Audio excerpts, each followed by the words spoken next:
Hello et bienvenue dans ce 3e épisode concernant mon histoire, mon parcours, comment je suis arrivée à tout ça aujourd'hui. Je suis trop contente de te voir pour ce 3e épisode, ce 3e et dernier épisode bien sûr. Du coup on continue cette saga, j'ai trop hâte que tu découvres la suite.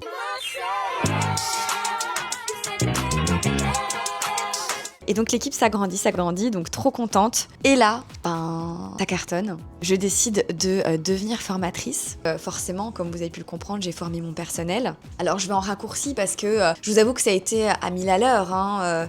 Par exemple ici, quand je vous dis que j'ai ouvert au mois d'août, fin juillet, début août, l'Institut de Wavre, la rentrée est passée. À chaque fois que j'ouvrais un institut, c'est toujours moi qui faisais les premières clientes. Donc j'étais, je dirais, pas H24, mais j'étais là tous les jours de la semaine, tous les jours où c'était ouvert.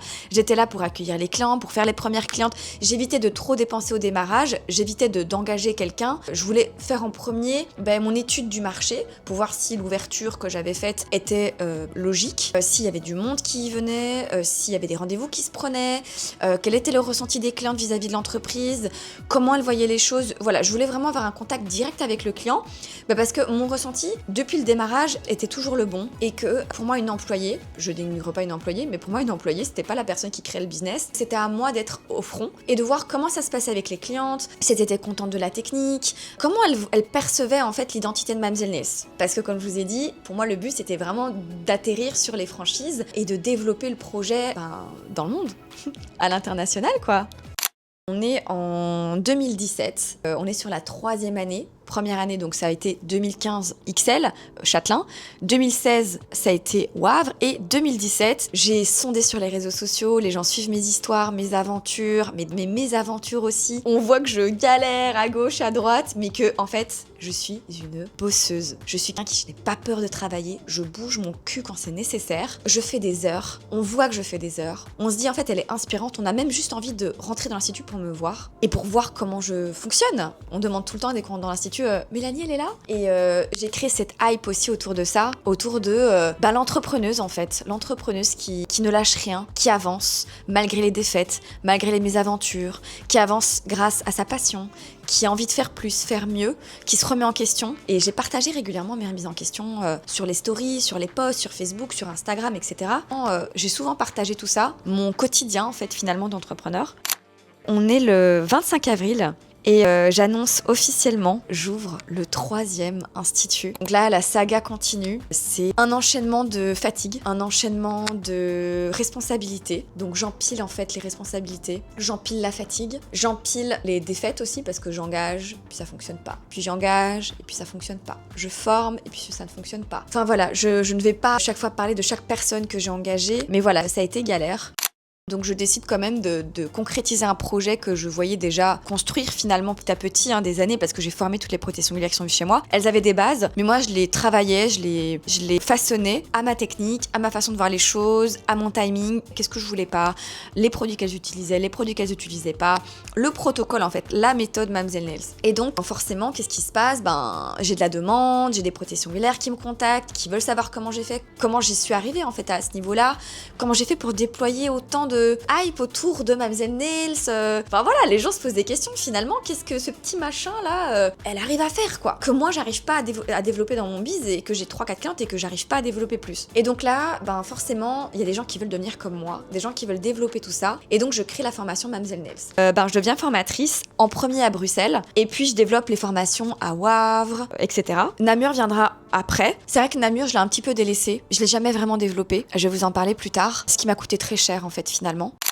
Mais j'en venais au fait que j'avais besoin de vacances. Et donc ce qui se passe, c'est que je prends des vacances, donc je pars aux États-Unis, à Miami, où je rencontre un jeune homme avec lequel j'ai envie de construire quelque chose. Je tombe éperdument amoureux de ce garçon. C'est un expatrié, donc il habite là-bas. Et donc, à la base, je partais voyager pendant 1 mois. J'ai fait une partie de la Californie, et puis, j'arrive à Miami.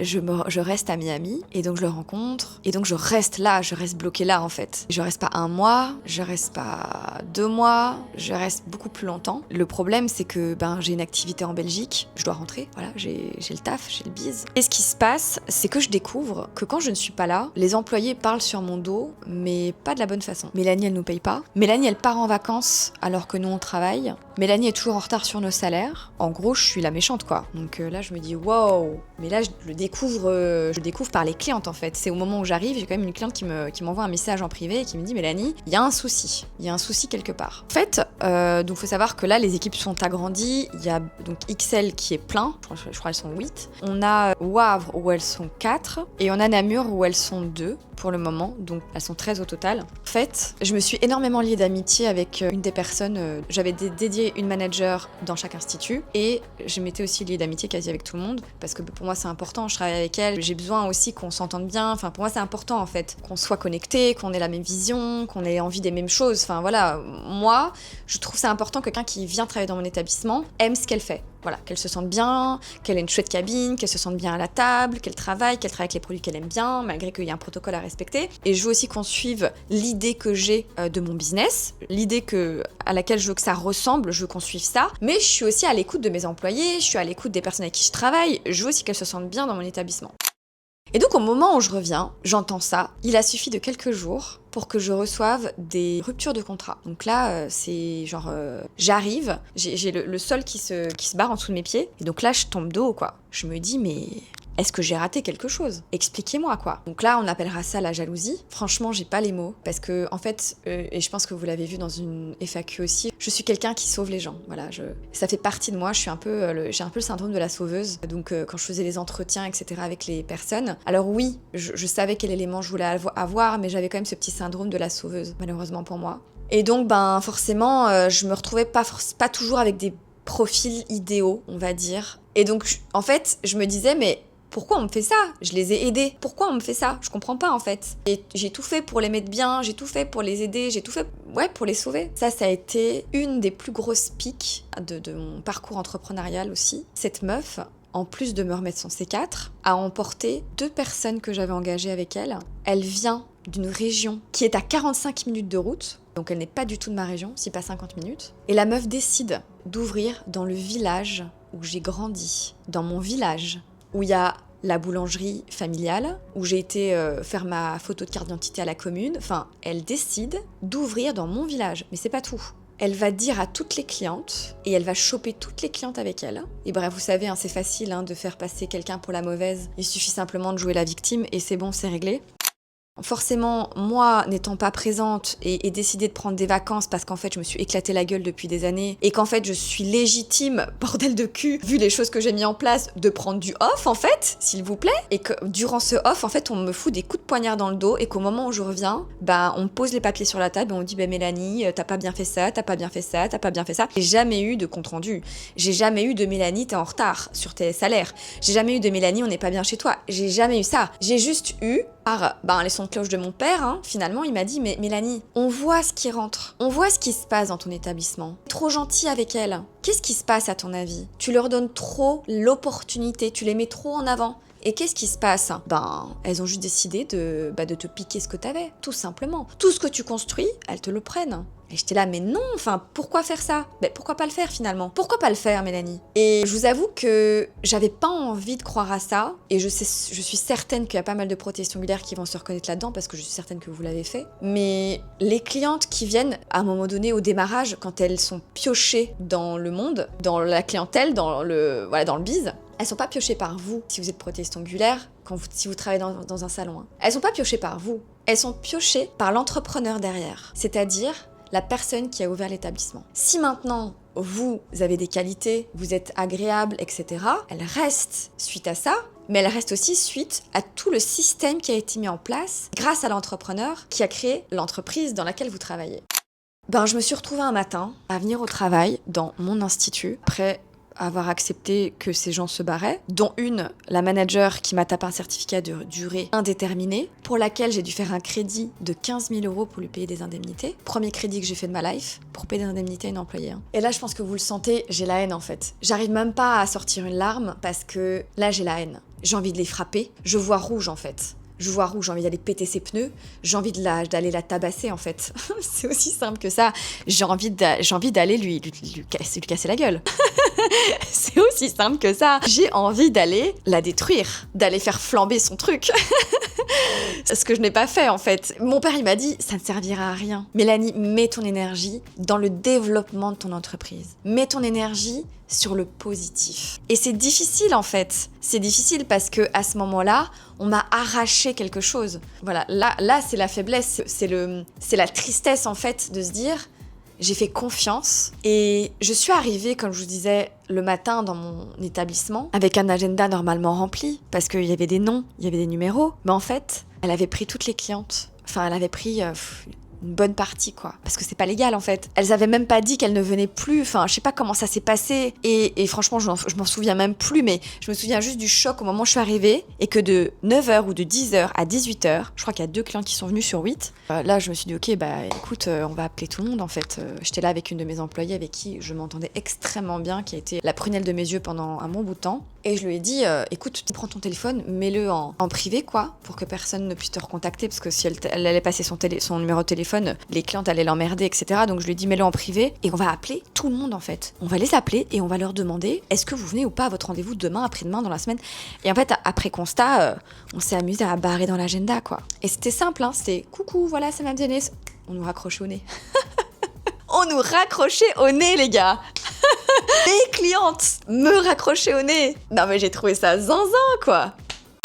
Donc là, ça a été une période très compliquée pour moi, parce que j'aimais vraiment mes équipes. J'aimais vraiment en fait ce qu'on était devenus. On était beaucoup. Ça me tenait à cœur en fait de garder cette famille unie. Voilà, je pense que j'ai été peut-être un petit peu trop absente, alors que finalement j'en avais besoin de prendre ces congés. J'en sais rien, je sais pas ce qui s'est passé. Peut-être une mauvaise gestion de mon côté. Aussi, je dirais de la jalousie, comme je l'ai dit au démarrage, au moment où je vous ai balancé l'info. Ça m'a blessée, ça m'a profondément blessée, ouais. Et donc, qu'est-ce qui s'est passé?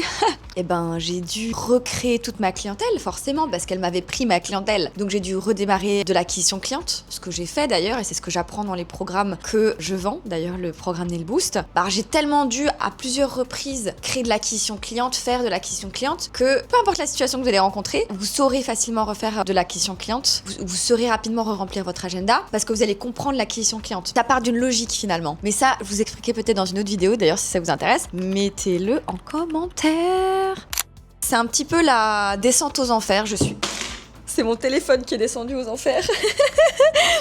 Putain, j'ai eu peur. Donc, qu'est-ce qui se passe à ce moment-là? C'est drôle parce qu'au moment où j'ai... Enfin, c'est drôle, je sais pas si c'est drôle, mais en fait, j'ai refait un peu la déco de mes 3 établissements. Donc, en fait, j'ai perdu 3 personnes dans mon équipe. Ça a bouleversé et ça m'a mis aussi dans une mauvaise position parce que toutes mes autres employées ont clairement vu ce qui se passait. Enfin... Faut pas 1 + 1 = 2, quoi.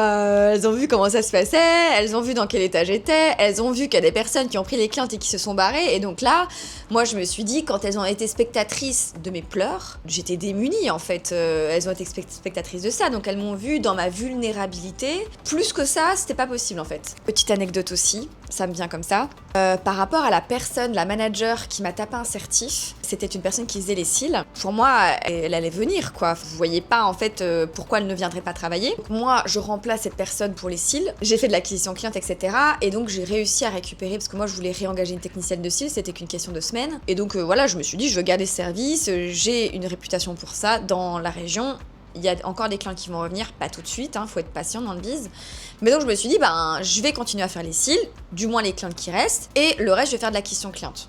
Donc un matin, j'arrive à l'institut, l'agenda comme je vous avais dit, on a dû le vérifier, etc. au niveau des clientes et tout machin. Quelques jours passent, et donc je viens à l'institut, je remplace la personne, donc la technicienne de cils, et donc je suis dans la cabine, et ça faisait quelques jours que je faisais un 8-19, j'avais remis de l'acquisition cliente en place, et donc l'agenda était full, mais je trimais quoi. Et j'étais angoissée, j'étais stressée, etc. J'étais vraiment pas bien. Il est 8h30 du matin, donc j'étais sur ma première cliente, et là mon téléphone sonne, je reçois un message de la manager, elle était pas partie, c'était pas du tout le projet, et elle m'envoie qu'elle est pas bien, et qu'elle ne viendra pas travailler, qu'elle va chez le médecin. Bon je vais pas vous faire de dessin, C'est la personne d'ailleurs pour qui j'ai fait un crédit de 15 000 € pour payer des indemnités de rupture de contrat. J'ai été d'ailleurs très mal conseillée à ce niveau-là, et en fait elle est jamais revenue. Voilà, elle est jamais revenue, je l'ai plus jamais vue. Je me souviendrai toute ma life, parce que ma cliente s'est saisie, c'est qu'au moment où j'ai reçu ce message, je suis tombée par terre.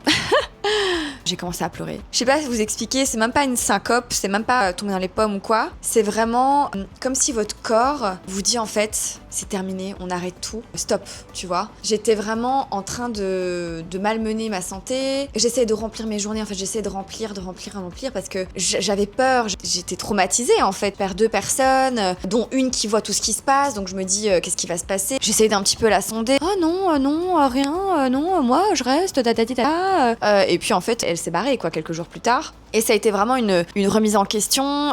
J'ai remis ma valeur en question, j'ai remis ma légitimité, ma posture de business woman en question. J'ai tout remis en question, j'étais pas bien. Ça a été une énorme trahison, ouais. Parce que j'ai participé à des événements, j'ai participé à du privé en fait. Ça m'a bouleversée de voir ce qui s'est passé et mon corps m'a lâché. J'ai envoyé un message à mon père et c'était un message d'alerte en fait. Je lui ai dit au secours quoi, je lui ai envoyé un WhatsApp et je me souviens encore, je l'entends encore ouvrir la porte de l'institut parce qu'en fait il était encore fermé et je faisais des heures en plus donc il ouvre la porte, il rentre et il se précipite dans la cabine, il me voit à terre et la cliente en PLS avec ses patchs sur les cils et là je crie quoi, j'en ai marre, j'en peux plus et alors il me dit allez Mélanie relève-toi ça va aller et en fait j'étais arrivée à un stade où déjà j'aurais dû lui péter sa gueule mais en plus de ça j'étais démunie en fait avec ces lois de merde qui se passent en Belgique que l'employé est protégé et qu'il y a des indemnités et que tu dois fermer ta gueule.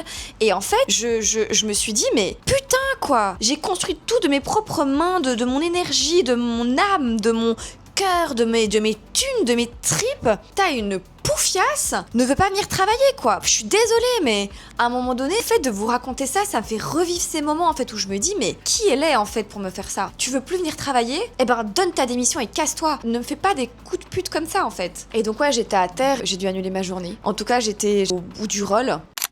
Là, j'ai arrêté de remplir mes journées. J'ai plutôt fait autre chose. J'ai retapé, comme je vous ai dit, la déco, etc.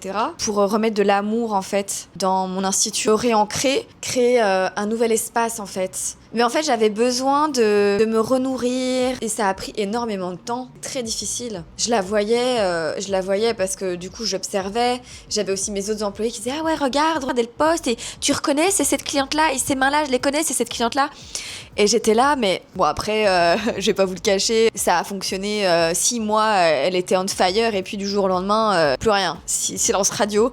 Donc c'est soit t'as la casquette d'entrepreneuse, soit tu ne l'as pas. Et je pense même pas que c'est encore ouvert. Pour vous dire, je vais même plus voir. Ça m'a affectée, je pense, pour vous donner en termes de temps, ça m'a pris au moins 6 mois pour m'en remettre. Et ça a laissé des séquelles en fait. Ça a laissé des séquelles pour la suite, j'ai été très méfiante. Je suis devenue quand même assez froide avec mes employés. Et c'est de là en fait que ma froideur est arrivée. Je suis même arrivée à un stade où je me dis je vais fermer et je vais recommencer toute seule et je vais tout fermer, je vais tout clôturer. Mais je me suis dit, et mon ego m'a parlé à ce moment-là, m'a dit mais Mélanie, t'as fait tout ça, qu'est-ce que les gens ils vont penser, ne ferme pas. Donc je me suis dit ok, je vais pas dire savoure le moment, mais prends-en conscience de ce qui se passe, analyse ce qui s'est passé, ne refais pas les mêmes erreurs, utilise ça pour la suite. Va falloir que tu te bouges le cul et que t'avances. Malgré ce qui se passe, que tu fasses des projets malgré ce qui se passe, que tu viennes travailler malgré ce qui se dit, que tu sois souriante malgré ce que tu ressens. Tu mets ton masque en fait, tu viens travailler et tu mets ton masque. Mais voilà, il y a un moment donné où je suis devenue, je pense, un mauvais manager à ce moment-là, c'est que l'être humain pour moi était devenu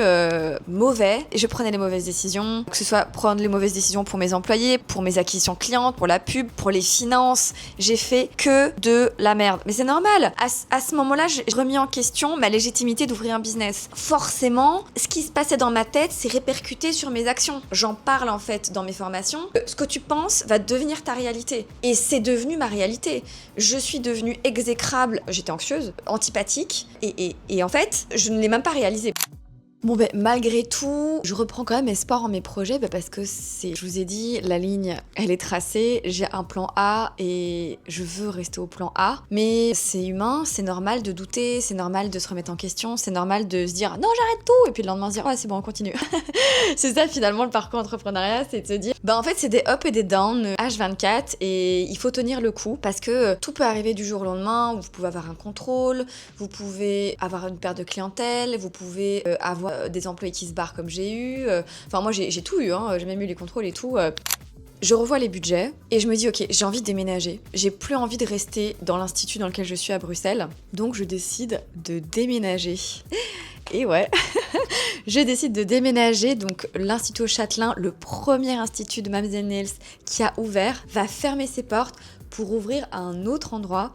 Et cet endroit, ça sera à Uccle. J'ai aussi, pareil, visité plusieurs endroits. Et voilà, de toute façon, un bail commercial, c'est un 369. Donc, je terminais le bail commercial au Châtelain. C'était le moment, en fait, de se barrer parce que le bail était, genre, indécent. Le prix, enfin, voilà, j'étais à un prix à 4 chiffres, je crois que j'étais à 2250. Enfin, c'était cher. Allez en faire des ongles pour rentabiliser ça. Donc là, je trouve un bâtiment à Uccle. C'est super bien situé, c'est pas loin de l'altitude 100. Voilà, c'est l'endroit rêvé. Le loyer, c'est un loyer à 3 chiffres, ce qui clairement change la donne. Et donc je me dis, ok, à go, on déménage. C'est parti mon kiki. Donc là, je retape tout moi-même parce que j'avais pas du tout le budget. Et ça m'a fait du bien en fait de meubler. En fait, juste meubler. Je parle pas de meubler l'institut, je parle de meubler mon temps parce que j'étais blessée, j'étais pas bien. Avec tout ce qui s'était passé, j'avais besoin d'un nouveau projet, d'une nouvelle vision, de quelque chose de nouveau en fait, et de repartir sur de nouvelles bases, même si j'avais déjà redécoré les autres instituts un petit peu, hein, c'était des petites choses, mais là je repartais vraiment sur un nouveau truc, un nouveau bébé. Franchement, j'ai adoré faire ça. J'ai fait ça avec un ami qui a fait les cloisons et tout avec moi, on a bricolé matin, midi, soir, même la nuit, parfois on y allait, il m'a aidé sur pas mal de choses, donc franchement merci. Je signe le bail et là les travaux s'enclenchent direct, l'achat des tables, etc., le déménagement, tout s'enchaîne et j'ouvre, je pense, en 2-3 mois, l'institut est ouvert. Et donc voilà, plein de nouveaux projets, je meuble forcément, donc l'opening se passe super bien. Là je recrée une nouvelle équipe, en plus des personnes qui sont déjà avec moi au Châtelain, il y a des nouvelles personnes qui s'ajoutent. Du coup je reprends espoir et je reprends foi en l'être humain, je réengage des nouvelles personnes à Wavre et là je reprends de nouveau un second souffle en fait. Enfin un énième souffle. Très contente de l'équipe, très contente des équipes. Ici vous pourrez le voir, les têtes sont floutées. Vous pouvez voir, on a fait une photo globale de toutes les personnes qu'il y avait dans les instituts. C'est trop bien quoi. J'étais super fière d'avoir créé cette équipe, de voir toutes ces femmes qui aimaient la même chose, toutes réunies, à partager, à échanger, à s'aimer aussi parce qu'elles s'adoraient. Tout se passe super bien, j'avance, etc. Vous êtes pas prêts. Vous n'êtes pas prêts. Par contre, il y en avait une qui foutait la merde. Voilà, il y en avait une, c'était plus possible. C'était une de mes premières employées qui arrivait 10 minutes en retard le matin. Donc forcément, la cliente attendait devant la porte. Les prestations, c'était plus possible. Elle était désagréable avec les clientes. Enfin, elle devenait en fait désagréable avec les clientes. Mais je l'ai appris par la suite en fait parce que aucune cliente n'osait le dire. C'est vraiment au moment où je l'ai licenciée que les gens m'ont dit en fait c'était plus possible. Mais je me suis dit mais what? C'est vrai qu'il y en a quelques-unes qui me l'ont dit. C'est ça qui ça m'a donné en fait des signaux. Mais à aucun moment je me suis dit que c'était à ce point-là quoi.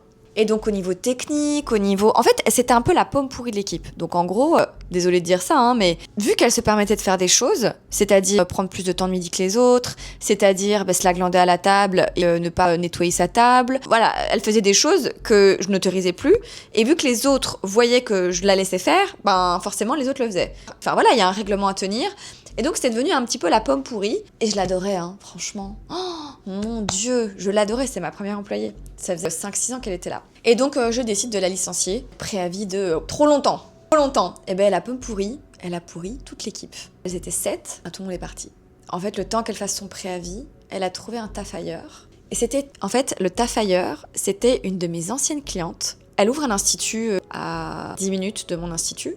Et elle recrute la personne que je licencie, mais elle propose des offres, je sais pas quoi, je sais pas ce qu'elle a proposé, peut-être un lingot d'or, j'en sais rien, à toutes mes employées. Donc forcément la pomme pourrie va dire aux autres que l'offre est plus avantageuse chez Truc, machin, qu'il y a des meilleurs horaires, j'en sais rien, meilleur salaire, j'en sais rien, la commission, je n'en sais strictement rien, je n'ai jamais eu de réponse à mes dires là maintenant. Mais donc en gros, du jour au lendemain, mon institut se vide, c'est terminé, il n'y a plus personne.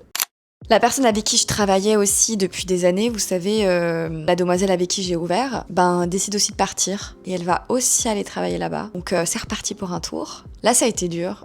J'ai pas perdu mes clientes. Certaines clientes sont parties là-bas. J'étais déjà vaccinée, quoi. Hein. Je savais comment ça allait se passer. Donc j'ai pas commencé à me rendre dingue, en fait. Je vais laisser le truc couler. J'ai juste recontacté les clientes pour voir qui reste, qui part. Il y a pas mal de monde qui est resté. Donc voilà, j'ai vraiment essayé de réorganiser les journées. Tout le monde est parti et je me suis retrouvée seule. Donc c'était drôle parce que je venais bosser. Je venais à Bruxelles. Je suis pas de Bruxelles, hein, moi, mais je revenais à Bruxelles. Et en fait, je me retrouvais en plein milieu, autour des 5 tables ou 6 tables. Et il y avait plus personne dans l'institut. Je me dis à quel moment en fait ça va s'arrêter. Et donc là je me dis ok Mel, tu fermes ta gueule. En fait, tu ton ego, range ta tristesse, range tout ça. Tu vas réengager du personnel, tu vas reformer du personnel, tu vas relancer des offres, tu vas relancer la machine et tu fermes ta gueule en fait. Donc c'est ce que j'ai fait. J'ai refait pas mal de clientèle à ce moment-là, donc je suis revenue de nouveau dans l'institut. Vous savez, il faut pas oublier, j'avais encore Namur et Wavre qui tournent. Donc moi j'ai de la gestion à faire, j'ai de la paperasse à faire, j'ai du management à faire sur les autres instituts. Même si j'ai des managers, mais bon, il y en avait une qui s'était barrée, donc c'était le bordel. Franchement, je me suis sentie submergée. En fait, au plus j'avançais, au plus on essayait de me faire reculer, quoi. Tous les membres de l'équipe ne sont pas partis, il en restait une, je pense. Donc, qu'est-ce qui se passe? Voilà, comme j'ai dit, je refais toute l'équipe, j'en réengage une, puis une deuxième, puis une troisième. Donc là, ça reprend normalement. Donc très contente, ça a repris doucement, mais j'ai passé pas mal de temps là-bas. Donc je suis de nouveau bien éclatée au sol, hein. C'est reparti pour un tour.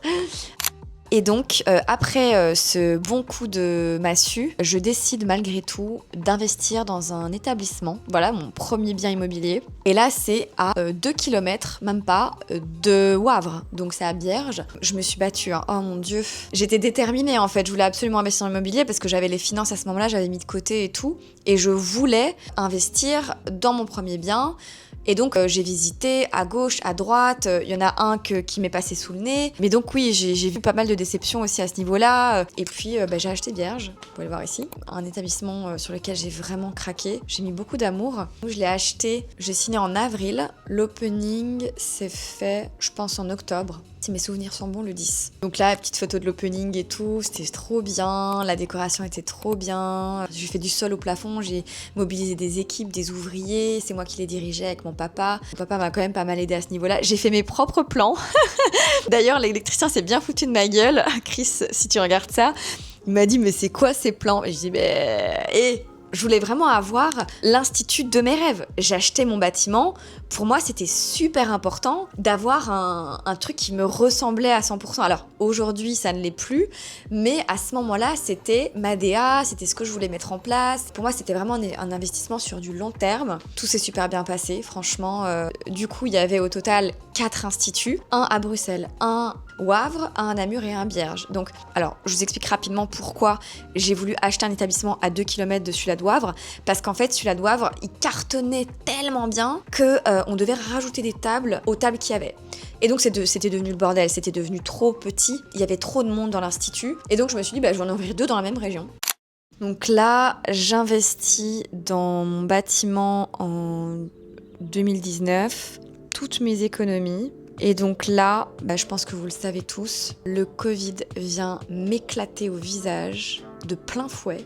Donc la fermeture était en mars 2020. Donc là, c'est la descente aux enfers. Je sais plus comment je m'appelle. Je vois mes comptes en fait dégringoler. Et mon père, franchement, il savait plus où se mettre en fait. Il me voyait dépérir parce que ma vie n'avait plus de sens. Parce que pour moi, je vivais pour l'onglerie vivait pour moi. J'aimais trop ce que je faisais en fait. Comme vous avez pu le comprendre, depuis des années, je suis dans la course et le Covid est venu tout arrêter du jour au lendemain. J'avais plus rien, j'avais plus un balle sur mes comptes bancaires parce que je venais d'investir dans mon bien immobilier et que voilà, il faut le temps de rentabiliser, il y avait des employés, il y avait des charges sociales, c'est un tout en fait. Je prends quand même le temps de me poser. Je me souviens, avec mon papa, on se posait sur les sièges dehors et on refaisait le monde parce que, en fait, j'ai compris que je devais lâcher. J'ai lâché le truc. J'ai lâché le fait que j'étais qu'une seule entité et qu'on me donnait 2000 balles sur le mois, alors que j'avais 5000 balles de loyer au total, si pas plus. J'ai lâché le truc qu'il y a des certaines employés qui voudraient plus revenir et qui me répondaient même plus. Et j'ai lâché tout ça, en fait. Et je me suis dit, Mélanie, est-ce que t'as profité de ce qui se passe, en fait, de tout ce que t'occupais de construire? Est-ce que tu profites de ça? Et je me suis rendu compte que il n'y avait pas que l'entrepreneuriat dans la vie. Je me suis rendu compte que j'avais besoin aussi de mes proches, j'avais besoin de temps pour moi. J'étais en couple aussi à ce moment-là et ça nous a permis de prendre du temps ensemble. Ça nous a permis aussi d'apprendre vraiment à se connaître en dehors du travail parce que lui aussi il était dans le business. Ça nous a soudés comme ça nous a détruits parce qu'on était H24 ensemble, c'était très compliqué. Donc c'est pour ça aussi à un moment donné que je suis retournée chez mes parents et que j'ai développé les lives Covid. Après avoir pique-niqué, fait du vélo, vous avez connu à cette période, pique-nique, vélo, promenade. Il faisait magnifique en plus. Il a quelques semaines, je pense, il a fallu pour que je me dise ok, j'ai envie de remettre un petit pied à l'étrier et je développe les lives Covid. Donc les lives Covid, d'ailleurs si vous en avez fait partie, mettez-le en commentaire. Les lives Covid, c'était du nail art et je faisais participer tout le monde sur mon compte Instagram et on faisait du nail art ensemble sur des petits tips. Je vous montre des photos ici. Franchement, c'était trop bien, trop bonne ambiance. C'était gratuit, hein. Ça me permettait de pouvoir continuer à exercer mon métier, ça me permettait de pouvoir échanger parce qu'on avait plus contact en fait et ça me manquait. Et donc, j'étais formatrice pour les bases. J'avais déjà eu quelques professionnels dans du perfectionnement, mais pas de façon aussi massive. C'était du one-to-one, c'était assez privé, donc j'avais pas rencontré énormément de profils. Mais c'était fou quoi, parce qu'il y avait, je crois, 350, 400. Je recevais beaucoup de messages d'amour. Merci Mel de faire ça, c'est trop chouette, ça nous fait du bien. Et moi, je me ressentais de nouveau dans ma zone de génie, je me ressentais de nouveau utile pour cette petite planète. Et ouais, ça me faisait du bien. Et donc, après ces lives Covid gratuits, forcément, il y en a beaucoup qui sont venus me dire oui, Mel, surtout des meufs que j'avais déjà coachées avant. Elles me disaient, Mel, pourquoi tu ferais pas des lives Covid payants? Je me dis, c'est du digital, enfin, c'est face à un écran, je vais pas faire payer un truc sous une vidéo, quoi. Après réflexion, je crois que j'ai fait les lives Covid à 39 €. Ouais. Et alors, je les ai appelés, c'était tellement sympa, Live Nail Art Gourmandise. Regardez-moi ça. Donc là, ici, elles étaient 193, 193. Et donc, elles commentaient, quoi. J'avais fait des petits screens et tout. Et là, j'étais en live. Elles m'envoyaient leurs petits résultats et tout. Et franchement, c'était super sympa. Elles me laissaient leurs petits trucs. Elles montraient qu'elles étaient prêtes. Enfin, voilà, c'était mon moment à moi. Le moment où je me sentais bien. Je revenais, en fait, à de nouveau essayer de meubler pour me sentir bien dans ma zone de génie, inspirée, impactée. C'est vraiment là aussi que j'ai senti que j'impactais les gens. Parce qu'ils commençaient à avoir une certaine forme de fanatisme, pour pas en abuser, hein, où les gens me disaient je veux être comme toi, je te trouve incroyable, et donc j'ai commencé à recevoir des messages d'amour comme ça, un peu de personnes qui m'idéalisaient, qui trouvaient ça incroyable ce que j'avais fait, ce que j'avais construit, ce que j'avais mis en place. Et donc c'est là que j'ai commencé à réaliser tout le chemin parcouru. Je me suis dit waouh, ah ouais, c'est vrai en fait, tout ça, ce qui s'est passé là, c'est vrai. C'est moi ça? C'est moi qui ai construit tout ça? Donc le Covid s'est passé, je l'ai très mal vécu, j'ai jamais vu mes comptes s'effondrer à ce point-là, ça a été la galère. Alors comment je me suis relevée encore une fois? En ayant des idées, en ayant des nouveaux projets. Et finalement, c'est en innovant que je me suis sortie de la merde. Et j'ai aussi loupé de vous préciser que au moment où le Covid est arrivé, vous n'êtes pas prêts, j'avais signé un compromis, déjà un deuxième compromis pour l'Institut de Namur. Parce que, comme vous avez capté, 1 an, 2 ans, 3 ans, forcément ça faisait 3 ans, donc on arrivait en fait à la 3e année et donc c'était le moment d'investir. Il y avait un bien comme par hasard qui était à vendre une rue plus loin, c'est juste à côté quoi, donc pourquoi je me lancerais pas? Donc là, pareil, j'ai investi toutes mes économies, donc j'étais à ras des pâquerettes. Qu'est-ce qui s'est passé aussi à ce moment-là? On a été déconfinés, donc super, génial, méga top. Moi, en fait, durant le confinement, vers la fin du confinement, j'ai été rénover tout Namur, en fait, avec mon papa. Au départ, il me disait, oui, prends les ouvriers, machin. Et puis après, je me suis dit, en fait, non, on réouvre, je pense, début mai. Donc là, ouverture au mois de mai de Namur, et juin, juillet, août, septembre, octobre. Là, j'ai une employée qui me l'a refait aussi à l'envers, donc elle veut pas revenir travailler. On était de nouveau repartis pour un tour, quoi. On était sous l'eau durant mai, juin, juillet, août, septembre, octobre, mais voilà, on a quand même un petit peu la tête hors de l'eau, là, vous voyez. on nous laissait reprendre un petit peu l'air, et puis comme vous le savez, octobre, c'était reparti quoi, on a été reconfinés octobre, novembre, décembre, janvier, voilà, on était reparti pour un confinement quoi.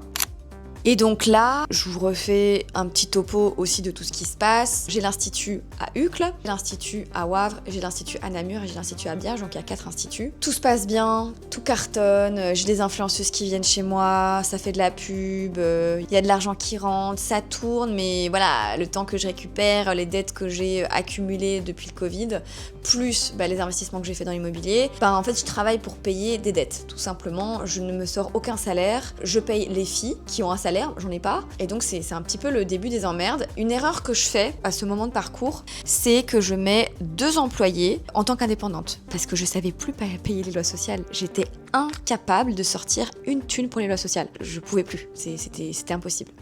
Donc moi le but c'était qu'elle paye un loyer et qu'elle fasse mes clientes. Chose faite, je les ai poussées, franchement elles ont hésité, elles osaient pas. Je leur ai donné tous les avantages, je leur ai montré les chiffres. Voilà, je les ai mis en confiance, je leur ai dit écoutez, devenez indépendante, vous travaillez chez moi et that's it en fait. Ce qui a été le cas, donc super, trop contente, ça se passe bien. Donc là, forcément, comme je vous ai dit, on est reconfinés. Et j'étais aussi très contente de leur donner cette chance parce que finalement, elles venaient, elles posaient leur cul, elles faisaient les clientes, that's it. Franchement, c'était du pain béni. Là, franchement, j'ai eu le plus gros coup de pute de ma vie.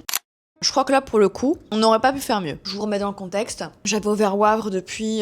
donc le premier Wavre, pas Bierge. J'avais ouvert Wavre depuis un bon bout de temps. Et j'ai rencontré une meuf au sport. Et elle était esthéticienne. Donc je me suis dit, on s'entendait bien. Et je sais pas, il y a le feeling qui est bien passé. Je lui ai dit, écoute, ça te dit d'apprendre à faire les ongles, je t'engage. Voilà, encore la sauveuse, hein. Et donc on s'est liés d'amitié. Mais beaucoup de guillemets, hein. Et c'est cette personne-là d'ailleurs qui est devenue indépendante, que j'ai forcée entre guillemets à devenir indépendante, et puis finalement elle était très contente et tout. C'était une des managers de Bierge, mais je l'ai engagée en premier à Wavre. Ok, donc ça faisait 2 ans et demi, 3 ans qu'on bossait ensemble. Vous êtes pas prêts. Je vous jure que je n'êtes pas prêts. Mais c'était au moment du déconfinement, je pense que c'était vers le mois de février, mars. Je lui envoie un message, j'ai pas de réponse, genre trop bizarre. Je pense qu'on avait revu les conditions, etc. Bref, j'avais refait une offre concernant le loyer, etc. Je pense que je l'avais augmenté parce que ça coûte cher, et parce que j'ai refait mes calculs, et parce que voilà quoi, tu viens, t'as mes clientes, voilà, à un moment donné, pas le beurre, l'argent du beurre sur la crémière, le four, tout le bazar, hein. Voilà. Je vois qu'il n'y a pas de réponse en fait sur ma nouvelle offre. Là, sans réponse depuis, je pense, 24 heures ou 48, je tombe sur une publication, ouverture prochaine, et je vois le nom. Et je me dis, attends, non, pas possible, c'est une blague, c'est pas possible. Donc la meuf ouvre un institut à littéralement 500 mètres de Wavre et 2 km ou 1,5 km de l'autre de Bierge. Attendez, pas terminé. Donc ça, je le découvre avant le déconfinement. Durant le confinement, j'ai fait des clientes. Tout le monde a fait des clientes. Mais je les ai contactées parce que j'avais mon agenda. Mais celles que je connaissais plus ou moins, vu que j'étais plus présente dans les instituts, parce que vous vous en doutez, enfin, je gère 4 établissements, il y a les finances, il y a les horaires, il y a les commandes, j'ai travaillé aussi pour pouvoir en profiter, donc j'avais ma vie en général, j'allais au sport, je voyageais un peu, enfin voilà quoi, je vis. J'allais une fois à Bruxelles, une fois à Namur, une fois à Ouaf, enfin voilà, j'arrêtais pas en fait. Et donc j'appelle mes clientes, et donc on fixe des rendez-vous, hein, forcément durant le Covid, et elles viennent à la maison, chez mes parents à ce moment-là. Je l'ai fait, et elles me disent « Ouais, j'ai reçu un message de Et là, je lui dis « Quoi ?» Parce que faut pas oublier que les indépendantes, elles avaient accès à mon agenda. Je lui dis « C'est-à-dire ?» Elle me dit « Apparemment, t'aurais autorisé à ouvrir un institut, quoi. » Et qu'elle nous prévient. Donc là, je lis le message, et je dis « C'est une blague ? Quoi, ce foutage de gueule, quoi ?» Donc là, je me rends compte qu'elle a contacté mes clientes. Donc qu'est-ce qui se passe ? J'essaie quand même d'appeler les clientes, etc. Et j'essaie de voir qu'est-ce qui s'est passé comme mouvement sur la plateforme. Et donc là, j'ai l'informaticien, enfin le gars qui s'occupe du programme de prise de rendez-vous, qui me dit en fait, il y a quelqu'un qui s'est amusé, il m'a dit ça comme ça, hein. Il y a quelqu'un qui s'est amusé à modifier tous les numéros de téléphone. Mais genre quelques jours après que je passe les appels. Donc elle était pas au courant que j'avais appelé. Et je dis comment ça ? Il me dit oui, en fait la personne est rentrée sur la plateforme. Et en fait j'avais toutes les heures, tout était listé, il m'avait tout envoyé, j'avais laissé ça chez un avocat. En fait il m'a dit le dernier chiffre de chaque numéro de téléphone a été modifié. Donc en gros, elle était occupée de voler mes clientes, mais en plus de ça, elle me rendait incapable de pouvoir les contacter. Donc elle a falsifié mon listing client. Je vous avais dit que vous étiez pas prêts. Je vous avais dit que vous étiez pas prêts. Donc là, mais what the fuck. Ah là, c'était le summum, le haut du haut, la cerise sur le gâteau. Franchement, très forte. Franchement, si tu regardes cette vidéo, bravo, parce qu'on n'a pas eu le temps. Et on ne s'est jamais recroisés, mais heureusement que je t'ai jamais recroisé. Mais franchement, bravo, félicitations. T'as réussi à créer quelque chose sans créer quelque chose. Et franchement, je reste encore choquée de ce qui s'est passé. Jamais je le digérerai, je pense. Bon, après, ça a été la même chose, hein. Ça a été 25 publications sur Instagram en 3 mois de temps, et puis silence radio. Donc voilà, finalement, il n'y a rien qui a été créé. Le meuble était déjà monté, en fait, elles avaient juste à le voler. Voilà, c'est tout, c'est ce qui a été fait. Et malheureusement, en fait, on peut pas empêcher les gens de faire ça. Je ne joue absolument pas ma victime. Je ne rends pas la situation dramatique, parce que je prends énormément de recul. Mais moi, la question que je me suis toujours posée, et que je me pose encore aujourd'hui, c'est pourquoi ? Pourquoi t'as fait ça ? Prendre des clientes, oui, ok, mais falsifier le listing client, c'est moyen, quoi. Au moment où il y a eu le déconfinement, forcément, j'avais, par ma chance, contacté déjà des clientes, etc. Donc, j'avais recommencé à entretenir une certaine clientèle pendant le Covid chez moi à la maison. Ces clientes-là, elles sont revenues automatiquement, même si cette personne les avait contactées. Mais pour le reste, malheureusement, j'ai jamais su les contacter parce que j'avais pas contacté tout le monde avant qu'elle fasse la falsification du listing client. Et donc, au moment où j'ai voulu recontacter les gens, le numéro était erroné, quoi. Je tiens quand même à préciser ces 2 dernières années, je dirais que 50% des clientes qui sont parties, enfin, qui ont été emportées avec elles, 50% des clientes sont revenues chez moi en me disant « je suis désolée en fait ». Qu'est-ce que vous voulez répondre à ça? Je ne me suis pas rendu compte de la gravité de l'acte que cette personne avait posé. Oui, mais bon, entre-temps, le mal, il est fait. Et je réponds même pas ça à la cliente. Je dis, écoute, on va même pas en discuter. Je pense que de l'eau est passée sous les ponts depuis. Et ça sert à rien de remuer le couteau dans la plaie. Parce que je n'ai toujours pas digéré. mais voilà, c'est pour ça que je reste toujours sur le pourquoi. Au moment du premier confinement, j'ai eu un déclic à ce moment-là que je me suis trop concentrée sur mes employés. Je me suis trop concentrée sur le fait qu'elles étaient indispensables au bon fonctionnement de mon business. Alors oui, on est d'accord qu'on a besoin d'équipes, on a besoin d'humains pour créer des équipes, mais en fait je dépendais trop de ça pour me faire de l'argent, pour vivre, pour avancer, pour investir. Encore une fois, je me suis entourée d'une bonne personne à ce moment-là. C'était le compagnon d'une de mes très bonnes clientes du côté de Namur, qui était un peu geek, il s'était un petit peu digitalisé. Et il m'a dit, écoute Mélanie, il m'a envoyé un message en mode « ça va ?» J'étais là en mode « non, ça ne va pas du tout, c'est la fin du monde en fait. » Il me dit « écoute, teste, fais une formation digitale. » Ouais. Donc je me dis « bon, why not ?»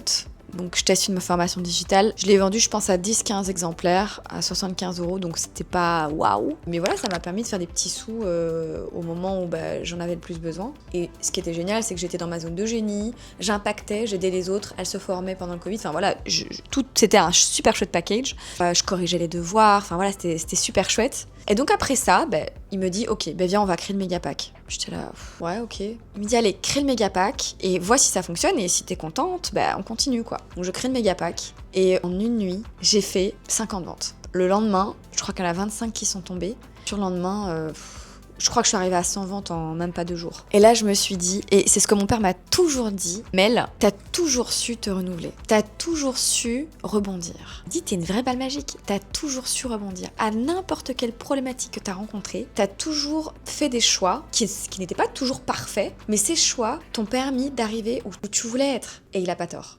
Finalement, la formation, c'était logique en fait, que j'arrive à ce stade-là. Alors pourquoi ? Parce que je me suis déjà lancée en tant que formatrice pour mes employés, si vous voulez. Donc, en gros, les personnes que j'engageais, je les formais, etc. En fait, je me suis aussi prise de passion pour la formation, mais parce que je remarquais que j'adorais faire ça, en fait.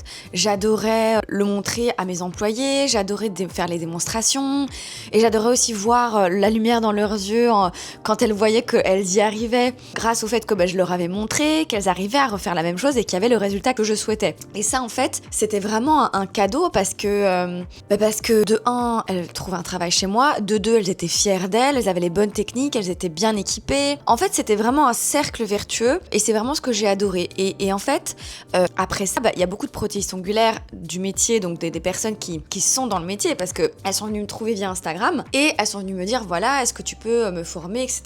Et je me souviens, c'était une de mes clientes qui m'avait dit mais pourquoi tu deviens pas formatrice? Et je disais enfin voilà, j'ai pas la prétention, moi je forme mes employés, j'ai pas la prétention de...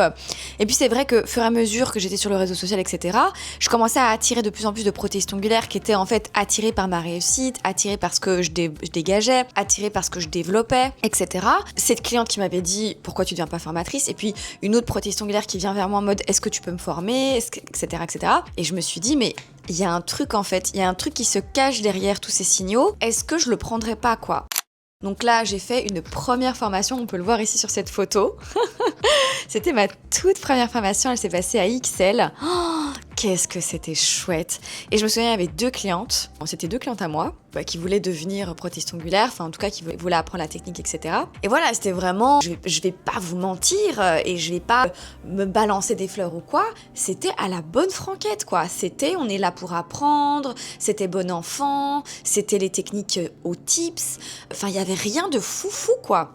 Ça a cartonné quoi. La première session elles étaient 5, et puis j'en ai relancé une deuxième, puis une troisième, puis une quatrième, parce qu'en fait j'ai adoré ça, j'ai adoré impacter, j'ai adoré guider, j'ai adoré transmettre aussi, le fait de transmettre, de voir que elle repart avec quelque chose que je lui ai appris, pour moi c'était magique en fait, c'était trop bien. J'adorais ça. Et donc ici on peut voir aussi la première formation que j'ai fait à Wavre. Il y avait un jeune homme dedans aussi, qui était, je pense, coiffeur, si mes souvenirs sont bons. La saga, la série des formations a commencé à ce moment-là. moment-là. Et ça a pris une ampleur en fait phénoménale, dans le sens où j'étais devenue mi-formatrice, mi-prothésiste ongulaire. Et je pense que c'est aussi là que les ennuis ont commencé, parce que j'ai arrêté, entre guillemets, de me consacrer à 100% au management de mes équipes. Et j'ai plutôt commencé à un petit peu, je dirais un petit peu, penser à moi, penser à Mélanie Rigaud, penser à ce que j'ai besoin. Et le déclic qui s'est passé déjà à ce moment-là.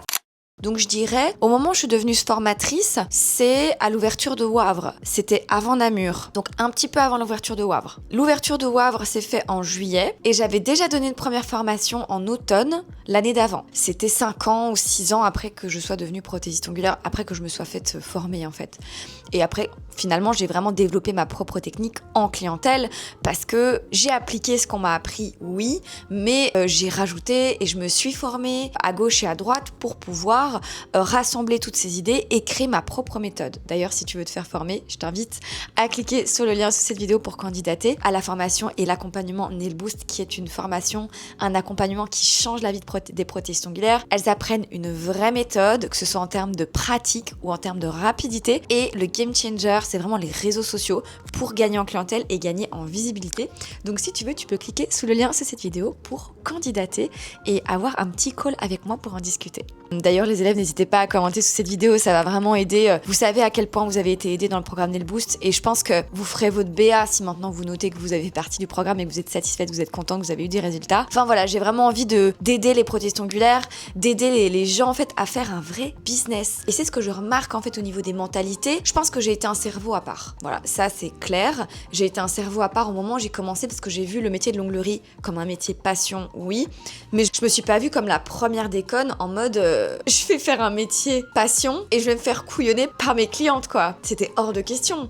Moi je devais gagner ma vie, je devais faire de l'argent. Voilà donc. Et j'ai envie de faire comprendre ça à mes élèves. Encore aujourd'hui, j'ai reçu un message d'une de mes élèves qui me dit voilà, j'ai appelé toutes mes clientes pour leur dire que j'augmentais mes prestations de 15 €. Sur 50 clientes, j'en ai gardé 28. Elle a mis la méthode en place pour l'augmentation tarifaire et voilà, elle sait pas encore comment ça va se passer. Et il y en a 2, c'est radicalement non. Et les autres, j'ai pas encore eu de réponse. Elle a augmenté de 15 €. Vous imaginez? Je pense qu'elle était à 39 € en renfort VSP. En gros, elle va travailler moins et gagner plus. Elle m'a envoyé un message pour me dire qu'il y avait une cliente qui l'avait contactée via Instagram pour lui dire voilà, j'aimerais prendre rendez-vous avec toi. Elle lui a dit les tarifs qui sont mis sur les stories permanentes ne sont plus ses tarifs actuels, c'est des nouveaux tarifs. Le remplissage est à 55 €. La nouvelle cliente a dit oui. Donc là, j'ai envie de dire bravo Cécilia, premièrement. Et deuxièmement, c'est possible si on a les bons outils de faire de l'onglerie un vrai business. Aligné, sain, donc sain, que ce soit de vous avec les clientes ou de vous à vous-même.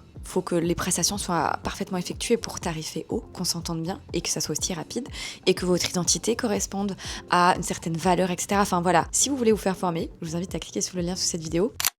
Et donc voilà, tout ça pour vous dire que oui, c'est possible d'augmenter ses tarifs. Oui, c'est possible de vivre décemment du métier de la prothèse ongulaire, même si vous êtes dans le trou de cul du monde, parce que je vous l'ai déjà arrivé, même si vous démarrez de zéro, même si vous pensez que c'est pas possible parce que Janine, dans la région où vous êtes, tarif à ce prix-là, elle est full et pas vous. Tout est une question de méthode, tout est une question de structure, tout est une question de mindset et tout est une question de stratégie. Et donc c'est ça aussi que j'ai envie de parler aussi en tant que formatrice pour les formatrices, que le métier de formatrice, c'est pas juste apprendre une technique. Le métier de formatrice, c'est on forme au métier, on forme pas à l'onglerie. Et c'est ça qui est dommage à l'heure actuelle.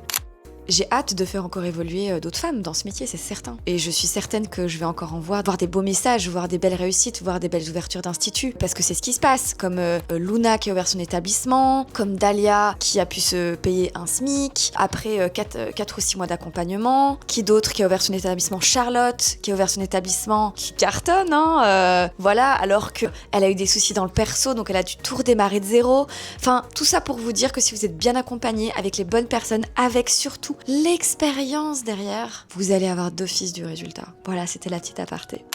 De là aussi, je sors ma première marque de pinceau, qui est juste là d'ailleurs. Franchement, c'était sympa. J'étais une des premières prothésistes ongulaires à sortir ma marque de pinceau. Et puis, ça n'a pas arrêté. Donc, disons que j'ai fait des éditions limitées. Et puis, je voulais partir sur de l'illimité, donc des des collections constantes. Puis à un moment donné, je me suis dit, c'était sympa. J'ai pas envie de faire de ça mon business. C'est pas quelque chose qui me drive en fait, de faire des commandes, de faire des photos des articles, de faire du SAV. Ça m'a plus saoulé qu'autre chose. Et d'ailleurs, j'avais développé ma marque à un moment donné et j'ai tout arrêté du jour au lendemain parce que déjà, premièrement, je me suis fait arnaquer. Grosse arnaque où j'ai perdu énormément d'argent. J'ai perdu quasi 30 000 € dans la création de mes produits. En fait, j'ai versé l'argent et je n'ai jamais vu les produits. Voilà. Et du jour au lendemain, l'entreprise a disparu des réseaux. Mais bon, ça, c'est encore quelque chose d'autre. Mais encore une fois, pareil, j'ai su rebondir et je me suis dit, bah voilà, c'est quelque chose qui arrive. Si j'ai perdu cet argent, c'est que je devais le perdre. Voilà, c'est que c'était pas de l'argent qui m'était destiné. Voilà, tout ça pour vous clôturer un petit peu ces épisodes de montagne russe. Parce que l'entrepreneuriat, finalement, c'est ça. C'est rencontrer des épreuves, savoir rebondir. Et surtout, l'entrepreneuriat, c'est apprendre à se connaître. On se découvre des talents de magicien. On se découvre des talents de patience. On découvre plein de choses. On apprend à se connaître, en fait. C'est la meilleure thérapie au monde. 2021, je me suis concentrée à 100% à mes formations digitales. Donc j'ai vraiment délaissé ce côté où je voulais gérer des équipes, etc. J'ai commencé petit à petit à faire marche arrière. Et c'est de là finalement que ça a continué à dégringoler en termes de toutes les saloperies que les employés pourraient faire. Ben ça a continué, ça ne s'est pas arrêté. Ça m'a encore prouvé que j'étais pas au bon endroit et que j'avais besoin d'être dans ma zone de génie. Et ma zone de génie, c'est impacter, c'est aider. C'est faire évoluer l'autre, dans le bon sens du terme. Pas faire évoluer l'autre dans mon entreprise, mais faire évoluer l'autre pour lui. Et monétiser ça. Parce que j'ai de l'impact, parce que j'ai de la formation, j'ai du coaching, je me suis formée pour ça. Et ouais, donc voilà, fin 2021, début 2022, au moment où j'ai décidé d'arrêter de me concentrer sur mes employés, j'ai fermé 2 instituts. Pas parce que ça ne fonctionnait pas, parce que ça cartonnait, mais parce qu'en fait, j'étais plus du tout alignée avec le fait de gérer du personnel, de gérer de la masse salariale. C'est ça en fait le truc, c'est que je me réveillais le matin et je me disais, qui ne va pas venir en fait aujourd'hui? Je pense pas que c'est une faute de management, hein. Je pense pas que c'est... Après, j'ai pas été la meilleure des managements, j'ai pas été la meilleure... Je suis la meilleure dans rien. Et j'accuse aujourd'hui vraiment le système belge et le système français, le système qui pour moi, à l'heure actuelle, n'est plus un système qui fonctionne, et je suis certaine que si vous êtes entrepreneur, que vous avez des employés, vous subissez en fait votre travail, vous êtes devenu esclave de votre travail et c'est ce que je suis devenue finalement. Et je dis pas que toutes les employés sont comme ça, mais quand vous avez une pépite par exemple, Léandra qui est restée jusqu'à la fin, j'ai Adélane qui est restée jusqu'à la fin qui était aussi une vraie pépite, c'était des meufs en qui on pouvait avoir confiance. J'ai fermé Uccle et j'ai fermé Namur. Namur aussi, pareil, une de mes employées avec qui je m'entendais extrêmement bien. On est partis 2 fois en vacances. Je connaissais toute sa vie, elle connaissait toute ma vie. Et du jour au lendemain, elle me l'a fait à l'envers, elle s'est barrée. Elle m'a traînée en justice. Voilà, pour vous dire à quel point c'est compliqué de gérer du personnel en Belgique. C'est ça qui finalement m'a donné envie d'arrêter de gérer du personnel.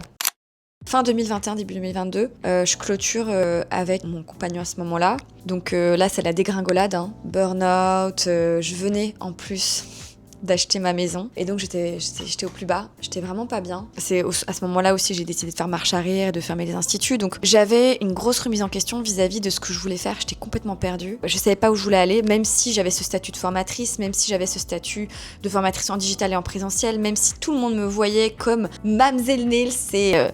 la référence, c'est la businesswoman, c'est elle gère ci, elle gère ça. J'en pouvais plus qu'on me tape une étiquette sur la gueule. Je suis un être humain, je viens de clôturer avec mon gars, j'ai fermé des instituts, je fais que tomber malade, je suis pas bien, je suis toujours malade, je n'en peux plus. Ça va pas du tout avec ma mère à ce moment-là. C'est très compliqué à gérer et j'ai l'impression que tout le château de cartes que j'ai construit au moment où je suis sortie de l'école, ce château de cartes s'effondre. J'avais l'impression d'avoir raté ma life en fait. D'avoir raté ma life, d'avoir raté...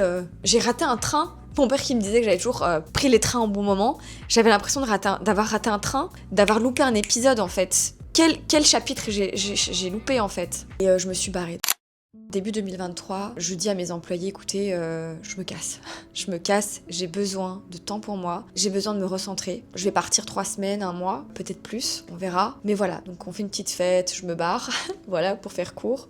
Je commence par la Thaïlande. Mi-2022, j'avais commencé une thérapie parce que j'étais partie sur un burn-out, dépression en fait, et je cherchais de l'aide. Donc j'avais même été chez mon médecin traitant un soir, enfin j'avais envoyé un email et il m'avait rappelé, il m'avait dit oui, tu veux une consultation quand, etc. Parce qu'on s'entend super bien. Je lui ai dit aujourd'hui il me faut une consultation. Au téléphone, je lui dis écoute, ça va pas du tout. Et là il me dit c'est-à-dire, ça va pas, je sens que je vais faire une connerie. Et donc j'arrive chez lui et il me donne le numéro d'une thérapeute qu'il connaît, qui a littéralement changé ma vie. Donc c'est pas une psy, c'est une thérapeute, coach de vie. Donc ça fait 4 putains d'années qu'elle me suit. Donc là ici, je fais ça de façon beaucoup plus espacée, on va dire, peut-être tous les 3-4 mois. Mais sinon j'ai été suivie, au démarrage, j'étais suivie je crois que c'était 2 fois par semaine, parce que j'avais des crises d'angoisse en fait. J'avais des grosses crises d'angoisse la nuit, des grosses crises d'angoisse aussi la journée. Difficile à me reprendre en fait, à reprendre ma respiration. Je faisais des crises de nerfs aussi. Dès qu'il se passait un truc, je pétais un câble. Voilà. J'arrivais plus du tout à contrôler mes émotions. J'arrivais plus à me gérer en fait. J'étais arrivée à un stade où, en fait, chaque goutte qui s'ajoutait dans mon vase faisait déborder mon vase. Voilà. J'étais saturée. Je ne pouvais plus en fait supporter la moindre petite chose. On le remarque en fait quand on commence à remarquer qu'on pète les plombs, qu'il y a vraiment des câbles qui se touchent. Et donc là, j'ai appelé à l'aide. Et donc oui, effectivement, c'est Joël qui m'a sauvée, qui m'a aidée à comprendre comment je fonctionnais, à reposer les bases d'une vie saine, reposer les bases de relations saines, de la communication non violente. Tout ça, en fait, j'ai dû tout reconstruire. Que ce soit l'éducation de mes parents, même s'ils ont fait de leur mieux. J'ai créé ma propre éducation, si vous voulez, avec elle. Et ça m'a fait grave du bien. Elle m'a sauvé la vie, clairement, je vais pas vous le cacher. Je me souviens parce que j'avais réservé. Et en fait, c'était juste after Covid, vous savez, comme je vous ai dit, c'était vraiment en middle. On parlait encore un petit peu du Covid, enfin un petit peu beaucoup du Covid, et on pensait qu'elle allait avoir un reconfinement. Et donc j'avais réservé. Et alors je l'avais dit, ah non, je pense que j'ai le Covid. Elle me dit, ah mais c'est pas grave, on fera un visio. Je dis, putain, fais chier. La meuf, elle a tout compris, quoi. Et en fait, elle a pris ce rôle, j'ai pas envie de dire de pansement, parce que pour moi, ça n'a pas été un pansement. Ça a été une personne qui m'a permis j'avais une bonne entaille, et en fait, elle était l'aiguille et le fil. Ou alors, elle était l'aiguille et j'étais le fil, j'en sais rien. Mais elle m'a permis, à chaque consultation, de refaire un point et de refermer en fait l'entaille qu'il y avait et de stopper l'hémorragie. Enfin voilà, ça a été un moment très compliqué dans mon parcours parce que j'ai frôlé la faillite, je suis tombée en dépression. En fait, je me suis perdue dans la quête de la réussite, la quête aussi de ce qu'on attendait de moi, parce que comme je vous ai dit, à partir du moment où on a commencé à me dire « je veux te ressembler, c'est incroyable ce que tu fais, t'es une vraie businesswoman », chaque fois que je me regardais dans le miroir, je voyais pas Mélanie, je voyais Mamzelle Nails. Chaque fois que je faisais quelque chose, c'était toujours en fonction du business. Mélanie Rigaud, elle était pas là en fait. Et c'est pour ça que je suis partie en Asie, parce que déjà de 1, j'étais tout le temps malade, et que j'avais besoin de me retrouver après toutes ces années de montée, de descente, de montée, de déception, de choix, de joie. Parce que ça a été un bonheur de partager tout ça avec ces gens. Ça a été un bonheur d'ouvrir les instituts. Ça a été un bonheur parce que là, je vous parle de tout ce qui a été difficile, etc. Et j'ai l'impression que ça a tourné autour de ça. N'hésitez pas à me le dire. Mais pour vous dire que ça a été un bonheur. Ça a été un réel bonheur d'avancer, de créer en fait ce nom. Ça a été génial. Et ça l'est toujours. Ah. Et donc voilà, ce voyage en Asie m'a permis de reposer les bases. Je me suis vraiment déconnectée, j'ai arrêté de vendre du digital, j'ai presque pas géré mes équipes. 4 mois plus tard, je suis revenue et en fait j'avais changé. Je suis revenue après ce sac à dos, donc j'ai fait Thaïlande, Bali. Et au moment où je suis revenue de Bali, genre 2 semaines se sont suivies et je me suis dit quand j'étais à la maison, je veux pas vivre cette vie, je veux plus. J'ai changé en fait, j'ai changé d'avis. Je ne veux pas vivre cette vie. Est-ce qu'on peut faire marche arrière, s'il vous plaît? Et je suis tombée amoureuse de Bali pour la 2e fois. Après ces 2 semaines où je suis restée en Belgique en revenant de Thaïlande et de Bali, enfin d'Indonésie, je me suis dit, j'ai 1 an pour me barrer. Et donc voilà, je pense que l'histoire de Mamzelle Nails, en tout cas, elle s'arrête à ce moment-là. Toujours sous l'émotion, ça ne changera pas. Et j'ai envie de les vivre, ces émotions. Et c'est du bonheur, c'est pas du tout de la tristesse. C'est juste me dire, mais putain, mais quelle chance j'ai d'avoir réalisé ça, putain. Quelle chance j'ai à 33 piges, bientôt 34, mais d'avoir réalisé ce que je veux vraiment et de suivre et d'écouter et d'entendre en fait ce que je veux réellement dans ma vie. Et c'est le plus beau cadeau que je vous souhaite en fait. C'est de réussir à vous remettre en question, à écouter votre voix intérieure et de savoir vraiment qu'est-ce qui vous anime, qu'est-ce qui vous drive, qu'est-ce qui vous plaît. Prendre ce temps de vous poser quelque part et dire en fait, est-ce que j'aime vraiment ce que je fais? Est-ce que j'aime vraiment cette vie? Est-ce que je me sens bien à l'endroit où je suis? Et que si c'est quelque chose qui ne vous convient pas, vous avez le choix. Vous avez le choix en fait de faire demi-tour, vous avez le choix de bifurquer à droite, à gauche. Vous avez le choix de foncer vers vos objectifs, vers ce que vous aimez. Et c'est pas des larmes de tristesse, hein. Je me confie à vous. Vous savez que cette chaîne YouTube, c'est mon bébé, c'est un projet, c'est de pouvoir que vous vous rendez compte en fait que, les gars, tout ce que j'ai construit, ça ne s'est absolument pas fait du jour au lendemain. Ça ne s'est absolument pas fait avec mon cul dans le beurre, parce que mes parents vivaient normalement. J'ai jamais reçu en fait de billets en fait à gauche, à droite. Jamais. Je me suis construite toute seule. J'ai construit ma réputation toute seule. Je me suis bougé le cul toute seule. J'ai travaillé, pas toute seule, au début toute seule, et j'ai construit des équipes. Et voilà, en gros, cette vidéo, elle va se terminer ici, parce que les prochaines vidéos, et c'est ce que j'ai envie de vous partager aussi, mais par le biais de tout mon contenu, c'est de vous montrer que Mélanie, elle existe. La businesswoman, elle existe. Oui, mais Mélanie Rigaud existe aussi. Mamzene, oui, c'est le business. Oui, je sais que vous êtes... quand vous voyez ça, vous vous dites waouh.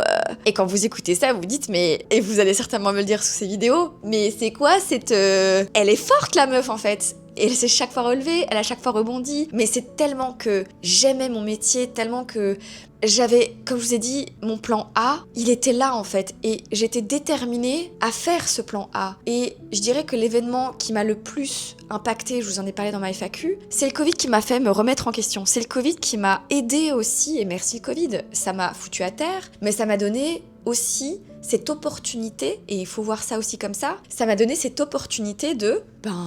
J'avais la gueule dans le guidon, les gars. Il n'y a jamais un moment donné, que ce soit mon mec à ce moment-là ou mon père, qui a réussi parce qu'ils ont essayé, et je le voyais pas en fait. Ils ont essayé de m'extirper de ce truc et de me dire « Réveille-toi Mélanie, ton plan A, oui, il est cool, mais est-ce que t'es alignée avec ça ?» À aucun moment, je vérifiais si moi... j'étais bien là-dedans. J'ai pas eu le temps d'être triste. J'étais triste, oui, par rapport au fait que on m'abandonnait, les employés partaient, ou on m'a fait des coups de ci ou des coups de ça, ou j'ai réussi ci ou j'ai réussi ça. Mais à aucun moment, j'ai réussi à me poser et à me dire est-ce que tu fais là, est-ce que ça te plaît? C'est même pas une question de courage ou quoi, c'est une question en fait que je me suis pas posé ça. Et j'avais Mamzene qui prenait Mélanie Rigaud et qui disait bien on y va quoi. On met de l'essence dans la fusée et on y va. Et c'était, en fait, je pensais que j'étais heureuse. Mais après mon burn-out, ma thérapie, mes voyages, là maintenant, avec le recul, j'étais dans la performance. Et est-ce que c'est grave d'être dans la performance? Non. Je dis pas que c'est mauvais, je dis pas que c'est grave. Je dis juste que moi, j'ai eu un appel. Et c'est l'appel à vérifie si t'es bien. Et ça prend pas une demi-journée ou une après-midi ou un café sur le coin d'une terrasse. Ça demande de changer de lieu, d'être un petit peu perdu. Ça demande de parler avec d'autres personnes, d'être assez ouvert d'esprit finalement pour écouter ce que les autres ont à te dire. Et j'étais ouvert d'esprit, mais... j'étais pas prête en fait à ce qu'on me dise « Mélanie, tu fonces dans le mur ». Je fonçais pas dans le mur dans le business, je fonçais dans le mur vis-à-vis de ce que Mélanie Rigaud voulait pour la suite. Et que le plan A, au fur et à mesure des années, ce plan A n'était plus ce que Mélanie voulait en tant que plan A. C'était plus la réalité. Le plan A, il avait changé. Et je pense aussi que, sans dire que c'est rien, parce que c'est quelque chose, voilà, ça m'a aussi pas mal impacté, mais je dirais que moi, l'univers, il m'a envoyé des signaux. Les employés qui se barraient, les trahisons, etc.